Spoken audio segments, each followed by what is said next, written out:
और वो सत्यदेव चौधरी का अपना विचार है, वो लड़े इलेक्शन, ठीक है। जिसको जनता चुन के भेजेगी वो देखते हैं। वोटर्स हों जिसके ज़्यादा बहुमत आए उसी को अपनी सरकार बनानी चाहिए। ये नहीं होना चाहिए कि भैया ब्लैकमेल करके खरीद फरोख्त और ये सब कुछ चल रही है, ये चीज़ नहीं होनी चाहिए।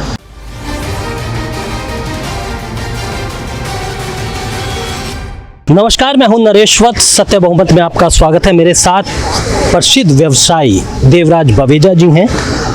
देवराज जी, वोटों के बहुमत से सरकार बने, ये विचार सत्यदेव चौधरी ने दिया है और वो सत्य बहुमत पार्टी बनाकर चुनाव लड़ रहे हैं चांदनी चौक से।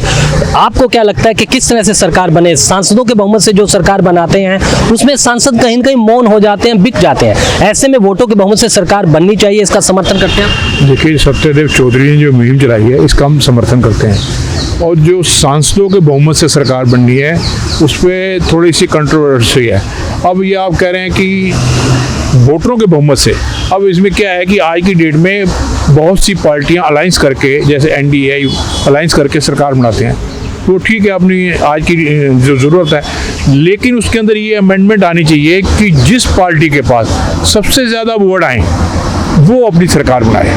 मान ली कोई भी एक्सरसाइज पार्टी है, वो अलायंस भी चले और जिसके पास सबसे ज़्यादा वोट आए वो अपनी सरकार बनाए, बाकी उनका साथ दें।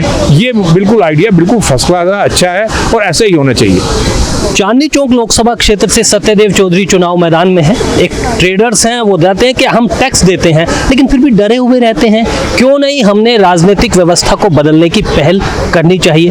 क्या करें? देखिए, जहाँ तक उनकी जो टैक्स पेयर है वो डरा रहता है।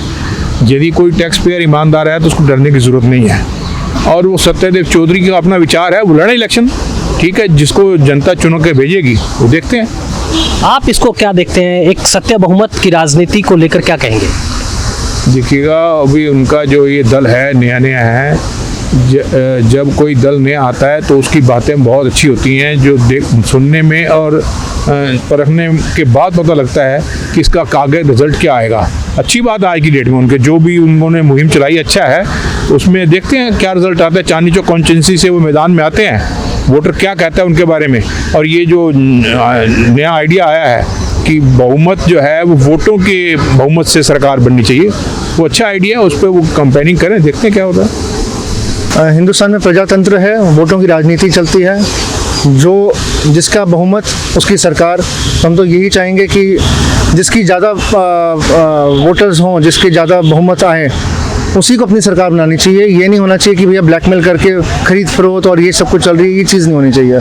अगर एक पार्टी के अगर 10 सांसद हैं और दूसरी पार्टी के 4 हैं तो 10 वाले को अपना नेता चुनना चाहिए, ना कि 4 वाले को अपना नेता। लेकिन सत्य बहुमत पार्टी का कहना है कि सांसदों के वोट, हम वोट देते हैं, सांसद बनाते हैं, ये तो ठीक है, लेकिन सांसद मौन हो जाता है। या आजकल तो जिस तरह से कैश फॉर क्वेरी और इस तरह के मामले आ रहे हैं, तो क्यों नहीं जिस राजनीतिक दल के पास सबसे ज़्यादा वोट हो वो सरकार बनाए? बिल्कुल ठीक है, उनका विचार बिल्कुल ठीक है कि जिस के पास ज़्यादा वोट है वही सरकार बनाई है। उनका बिल्कुल विचार बिल्कुल सही है और ऐसा ही होना चाहिए। बहुत बहुत शुक्रिया। तो सत्य बहुमत के इस विचार को एक समर्थन भी है और इस पर चर्चा भी होनी चाहिए। तो आज के लिए बस इतना ही, मुझे दीजिए अनुमति।